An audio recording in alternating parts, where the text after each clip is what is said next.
Fala pessoal, tudo bem com vocês? Eduardo Mendes aqui. Eu tava um pouco sumido, né, aqui do YouTube. Faz tempo que eu não faço uma postagem aqui, mas agora eu quero voltar a uma rotina boa aí, uma rotina de várias postagens. Se você tiver alguma sugestão, pode mandar aí. Se você tiver alguma pergunta, pode mandar que eu vou fazer o máximo aqui para produzir vídeo e ajudar vocês aí que eu puder, tá bom? Esse vídeo, então, o assunto é um dos principais causas de nulidade de um leilão, que é o preço vil. Você precisa saber o preço vil, entender como ele funciona, quando que ele é aplicável, quando que não é. Muita gente deixa passar despercebido, não dá importância devida, né, esse assunto, e acaba com um grande risco de ter o seu leilão anulado, quando era facilmente evitável, né? O preço vil é uma das maiores causas de nulidade de um leilão de imóvel, né? Os advogados de defesa exploram muito esse assunto, né? Exploram muito o preço vil para poder ganhar suas causas, e de certa forma eles conseguem ganhar facilmente, quando o lance, né, ele está caracterizado como preço vil. Eu vou explicar mais com detalhes para vocês como é que é isso. E qual que é o risco para você como arrematante, né, se você estiver arrematando com preço vil? O risco que você corre é perder tempo, né? E tempo é dinheiro. Você arremata o imóvel, passa um tempão lá na discussão e aí o juiz vai lá e anula o leilão e você perdeu todo esse tempo que você investiu aí para poder fazer essa arrematação. Uma dor de cabeça aí. Não vai perder tanto dinheiro assim, mas você perde tempo, né? Tempo também é um fator muito importante aí nesse investimento. Em qualquer investimento, na verdade, né? Mas para começar, o que é preço vil? Preço vil é basicamente o preço muito baixo de arrematação de um imóvel. Um preço tão baixo que seria injusto para a pessoa que está perdendo esse imóvel, né? Ou seja, é o preço mínimo que você pode arrematar um leilão. Abaixo desse preço, tem grande chance dele ser anulado. E que valor é esse, né? Que seria considerado preço vil, né? Onde que está definido esse valor? A regra geral está no Código de Processo Civil e ele diz o seguinte: considera-se preço vil o preço inferior ao mínimo estipulado pelo juiz e constante do edital. E, não tendo sido fixado o preço mínimo, considera o preço vil o preço inferior a 50% do valor da avaliação. Ou seja, né, o preço vil é o que o juiz determina, né? Se ele fixou lá no edital, se ele deu a decisão, falou, o preço mínimo é tanto, né? É 80%, é 60%. Então esse é o valor mínimo. Agora, ou às vezes tem alguns casos que ele pode falar até menos, né? 40%, abaixo de 50%, né? Ele pode falar que é 40%, 30%. Se ele não falou nada, então considera-se o preço vil o valor de 50% do valor avaliado desse imóvel, né? Vai estar constando lá no processo a avaliação feita por um perito ou pelo oficial de justiça.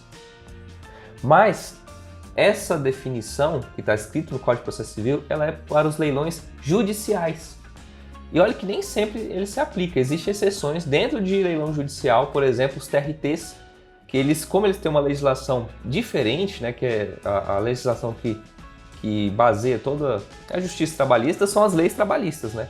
E é comum você ver muitos leilões com 40% de lance mínimo, 30% de lance mínimo, e eles são totalmente válidos, né? Porque está dizendo ali que esse é o valor, está dizendo pelo juiz, né? Não está escrito no edital. É totalmente válido. E a segunda exceção são os casos específicos, né, de leilão de massa falida, né? Uma empresa fale e aí ela tem todos aqueles bens, a justiça penhora aqueles bens e vai usar esse dinheiro para poder pagar qualquer dívida trabalhista, né? Qualquer salário que tem que pagar para os seus ex-funcionários, etc. E aí existe uma lei específica nesse caso que diz o seguinte: o leilão vai ter 3 leilões. O primeiro leilão vai pelo preço avaliado, o segundo leilão até 50% lance mínimo, e um terceiro leilão, caso os outros 2 não tenham arrematante, um terceiro leilão onde não vai ser mais, não tem mais esse efeito característica desse preço vil, né? Não existe mais essa característica de preço vil. Então, o leilão, o imóvel pode ser, ele vai por 0%, né? Qualquer valor. Mas nesse caso é preciso uma aprovação do juiz do lance, né? Ou seja, se você der um lance, por exemplo, de 1%, né, vale 100 mil, você deu mil reais de lance, o juiz muito provavelmente não vai aceitar, porque ele precisa, esse leilão ele serve para poder pagar lá as dívidas dos trabalhadores, né? Com R$1.000 você não vai pagar nada, então o juiz provavelmente não vai aceitar. Então, nesses casos, é comum ser arrematado lá na faixa dos 30%. Pode ser que seja até menos, né? Vai depender de cada caso, vai depender do juiz. Mas o comum é que 30% que seja arrematado. Então, é uma ótima forma aí de arrematar um preço muito baixo, né? E esse 50% aí definido aí no Código de Processo Civil também é utilizado, também é usado lá nos leilões extrajudiciais, né? Leilão de banco, leilão de instituições financeiras, né? Seguradoras, enfim, todo leilão extrajudicial. Aqui é uma questão mais polêmica. Não existe uma definição numa lei específica para os leilões extrajudiciais. Então, o que acontece? É que muitas vezes pode ser anulado um leilão, caso ele não esteja nos 50%. Mas tem outros casos que não, que é aceito, né? Que o lance ele pode ser, sim, válido e o arrematante arrematar abaixo de 50%. Mas, por exemplo, imagina que lá que o devedor pagou 90% de um imóvel, mas os últimos 10% ele não conseguiu e o banco acabou tomando o imóvel para poder quitar essas dívidas. Imagina que o primeiro leilão tem que ir pelo valor avaliado no contrato, né? E aí não teve ninguém, arrematou. Não teve ninguém e arrematou. E aí você vai no segundo leilão, o segundo leilão qual que é a regra? É pelo valor das dívidas. Ou seja, esse imóvel estaria indo a leilão com 10% do valor avaliado, né? Porque a pessoa ainda falta pagar só 10%. E aí seria muito injusto. Imagina, a pessoa pagou 90% e aí acontece o leilão e ele vai receber praticamente nada, porque ele tem o direito de 90% desse imóvel, ele já pagou isso tudo. Então seria de uma certa forma muito injusto para essa pessoa, né? Para esse devedor. E aí o que acontece? Que muitos juízes, né, a pessoa acaba entrando na justiça, né? Se um leilão acontece nessa situação, por exemplo, a pessoa entra na justiça e muitos juízes acabam concedendo por fazer uma análise análoga a esse Código de Processo Civil que diz em relação aos leilões judiciais, né, que é o mínimo de 50%. Muitos juízes discordam também, né? Tem muitos casos em que o juiz não aceita porque ele segue, né, mais estritamente o que está na lei. E o que está na lei, que é a lei dos leilões extrajudiciais, 9514, diz que o segundo leilão é pelo valor das dívidas, ponto final. Então, existe muita polêmica nesse assunto, né? Muitos casos julgados a favor do devedor e muitos casos julgados a favor do arrematante. E qual que é a minha sugestão para você fazer na prática, né? O seguinte, hoje, como não existe uma lei especificando o preço mínimo, né? Daqui a pouco eu vou falar de um projeto aí do Bolsonaro, mas hoje não tem. Como não tem, você pode arrematar um imóvel se ele for abaixo de 50%, desde que não seja muito abaixo, né? Desde que essa diferença seja não tão grande. Por exemplo, ali nos 40%, né? Tendo aí 60%, ou seja, né, 60% de desconto. Abaixo de 40% do valor avaliado, é um risco maior, né? Você precisa tomar um pouco mais cuidado, você precisa entender de que existe grande chance de ser anulado. Mas você precisa analisar também, né? Porque se for uma pessoa que não está nem aí para nada, não está agindo, não está atuando, não constituiu um processo, não está se defendendo, bom, pode ser um bom sinal de que ele não vai entrar depois com alguma ação. Pode ser, né? Não tem como garantir. Mas é um grande indicativo. Aí, nesse caso, você poderia até considerar arrematar aí lá na casa dos 30%, né?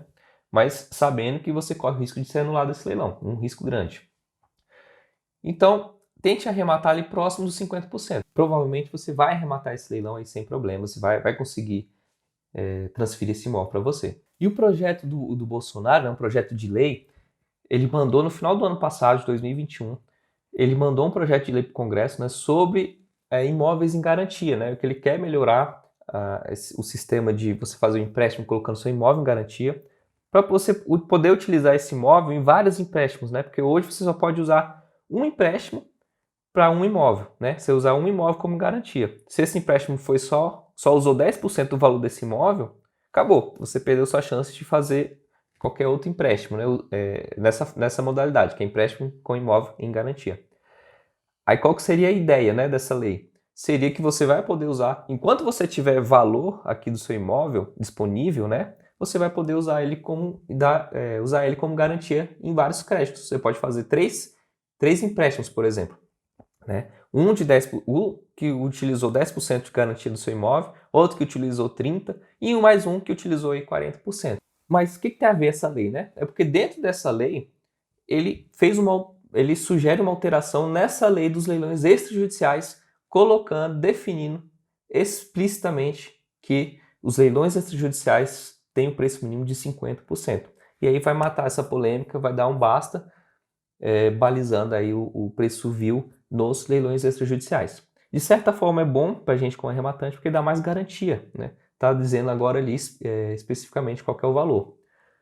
Mas pode ser ruim porque você vai acabar perdendo aí essas oportunidades de arrematar um preço um pouco mais abaixo dos 50. E uma última questão que merece muita atenção é o seguinte: se você arrematou um imóvel a 50% do valor avaliado, ou seja, garantiu ali o preço vil, só que o preço avaliado dele está muito defasado, o que acontece? Por exemplo, foi avaliado há muito tempo, há 2, 3, 4 anos atrás, e teve uma valorização grande no mercado desse imóvel. Então, o valor que ele foi avaliado está muito abaixo do que ele vale hoje. É considerado preço vil você arrematar ainda assim 50% do valor avaliado? Tem muitos juízes que têm dado causa para as pessoas que entram, né, com a ação, que sim, né, dizendo que mesmo arrematando 50% desse preço avaliado, ainda estaria configurado o preço vil. Porque os 50% ele tem que ser, o juiz tem entendido assim, né, tem que ser em relação ao valor atualizado desse imóvel, né? Porque ele estaria tendo aí um prejuízo de certa forma, estaria de certa forma ficando abaixo da metade do valor desse imóvel, do valor atual. E qual que é a minha dica para você na prática, para você evitar esse tipo de situação, né? Pode ser que você até ganhe, caso você arremate 50% e esteja desatualizado. Se a pessoa, por exemplo, não entrar com uma ação. Mas a minha sugestão é que você evite, né? Porque é ruim você perder tempo, é ruim você correr esse risco de ser anulado no leilão depois de muito tempo. Então o que você faz? Você vai pegar esse valor que está desatualizado, né, dessa avaliação, e aí você vai fazer uma correção. Você vai fazer uma correção monetária dela, vai utilizar um índice, pode ser o próprio índice do tribunal, se for no tribunal, ou então o índice da poupança, Selic, INCC, você vai escolher um índice. E aí você vai fazer essa atualização para os valores de hoje. E aí você vai pegar esse valor, vai aplicar os 50% sobre esse valor, e aí você vai dar os seus lances a partir desse valor. Assim você garante, você mata qualquer argumento que a defesa tem aí para poder, em relação ao preço vil. E ainda assim vai ser um grande negócio para você. E isso era tudo que eu tinha para falar para vocês sobre o preço vil. Entender como funciona, né? Como que ele funciona, o que ele é, quando e como é aplicável, né, o conceito de preço vil, é o que vai diferenciar, né, um aventureiro de um arrematante de sucesso. Fique atento às grandes possibilidades, né, todas as possibilidades. Por exemplo, aí a exceção dos leilões do TRT, ou então os leilões de massa falida, que você consegue arrematar abaixo do preço vil. São ótimas oportunidades para você fazer uma boa arrematação com grande desconto aqui. E aí, curtiu esse vídeo? Se você curtiu, dá a curtida aí, clica aí no joinha. Eu preciso de que você me dê essa resposta, esse feedback, porque me ajuda muito, me faz perceber se esse vídeo está sendo ou não relevante para vocês, né? Ou então comente aqui também, aqui embaixo. O YouTube, né, quanto mais pessoas curtem, né, quanto mais as pessoas assistem até o final os vídeos, mais ela divulga esse vídeo para outras pessoas e faz o canal crescer. Então essa é uma forma, uma pequena atitude que você faz aí que vai me fazer grande diferença, tá bom? Eu fico por aqui, até a próxima. Obrigado.